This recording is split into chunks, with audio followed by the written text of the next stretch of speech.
Hey guys, Gabe Suarez here from Suarez Tactics. Oh yeah, I got a cool new shirt from my daughter. See? Life is not complete unless you piss off a communist every day.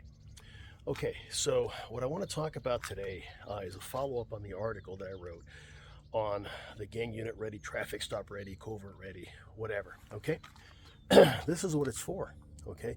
It's for walking up on a vehicle that you stopped as a police officer. Now, I know, you're just a civilian.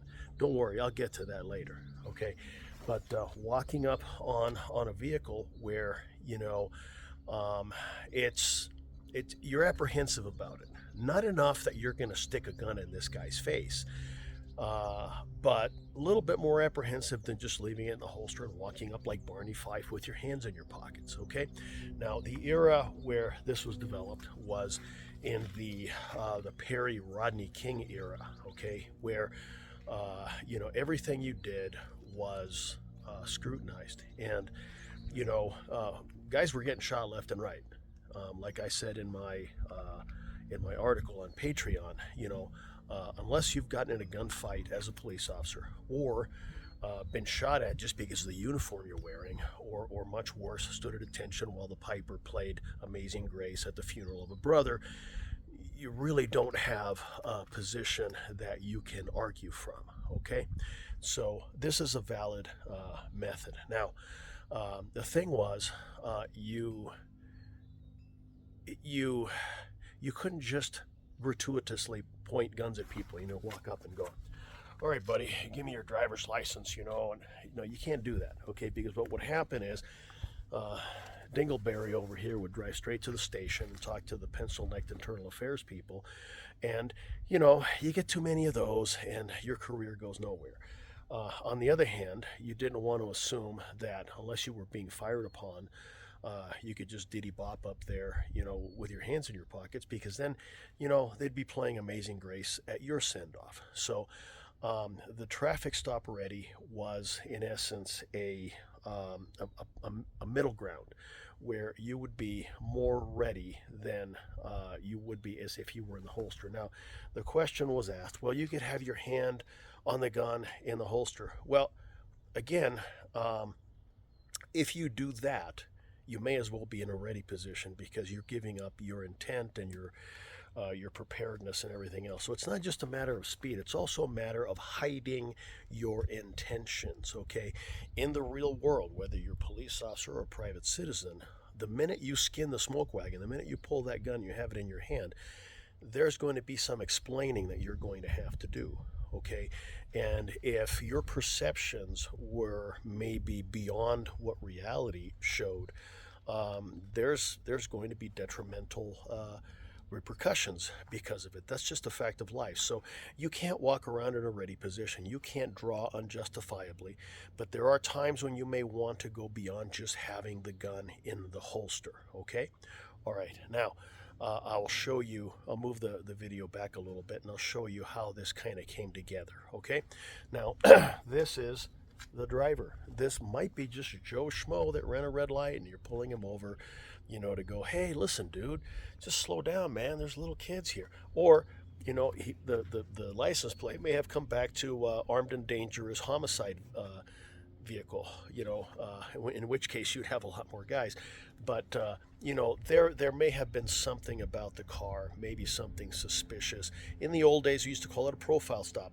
There's something about this car that drew your attention. You can't quite articulate why, but you also don't want to just walk away from it, okay? So you walk up on it in a way that exemplifies, no ill intent, no aggression or anything else. But on the other side of it, yeah, you are ready, because you have a bit of apprehension walking up on this ride. Okay, here's what it looks like. Okay, so you normally would walk up from this angle, okay? You wouldn't want to do it right here, because if you do, the people inside can see you in their rear view. Okay, so as I get out of my police vehicle, okay, I'm going to walk up here so you can see what I'm doing.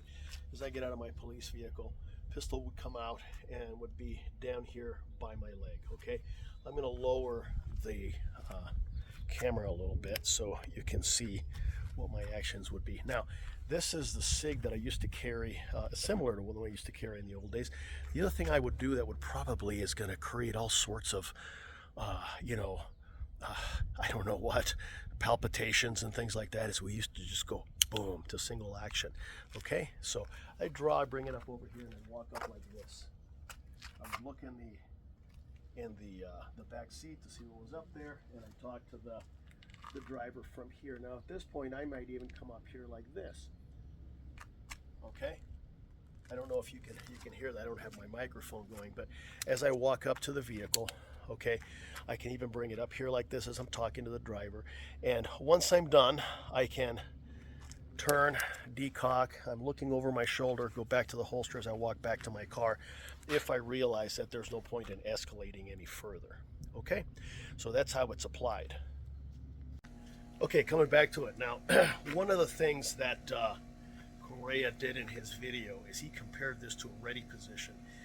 That's not the point. That's stupid. Okay, if you're going to be in a ready position, that's fine. You're already escalating and you already know what you have. So a comparison would be from the holster. Now, the minute you do this on the street, okay, everybody knows what your intentions are. Everybody knows you're armed and so on and so forth. Whereas on the other hand, it would be not so hard to extract and conceal. You know, as I'm standing here talking to you, for example, okay, I have my pistol in my hand and it's concealed. And in a moment's notice, without having to clear garments, snap anything, I can be up here in a ready to shoot position. Okay, so that would be a better comparison. Now again, the advantage of this traffic stop ready, gang unit ready, is that it conceals your intentions. That's a huge deal. Okay, this is what it looks like. Now I'm here at home. The forest is still closed because fires and stuff like that, and I don't have time to get to the range today, but I want to do this video, so I'm loaded up with UTM, okay, because I have them and I can use them. You could have, you know, the pistol, again, if it's a striker fired, whatever, or you know, you could thumb cock it if you have the time to do it, or leave it in double action. I tend to thumb cock it and everything else. So now again, I'm going to be in proximity here because this is the situation of the traffic stop. But let me move this back a little bit here, okay? But controlling distance is really important. So if I have somebody walk up on me, matter of fact, let me holster this up. If I have somebody walk up on me, this is not a gun problem, this is a martial art problem. So I'm going to create a situation, maybe, you know, by hitting them or whatever, you know, to keep them from me. This is not a gun problem necessarily yet, okay? So don't think that some guy's in your face and you're gonna go, oh, wait a minute, I gotta draw to this ready position. No, that's stupid. Why would anybody say that, okay? So this is a martial art problem here. I would not allow somebody, an aggressive person, to get this close to me. If somebody gets this close to me, they've already started the fight. I'm not going to wait for them to throw a punch. I'm going to launch something in their direction. Okay, so here's the thing. If you don't have any martial arts skills, stop going to the range and go learn some jiu-jitsu or some mixed martial arts or karate or something, because here like this, the gun is not going to help you very much. Okay? All right. So, you know, but nevertheless, because this is what the method is for, we're going to start here. Okay, so we're here like this.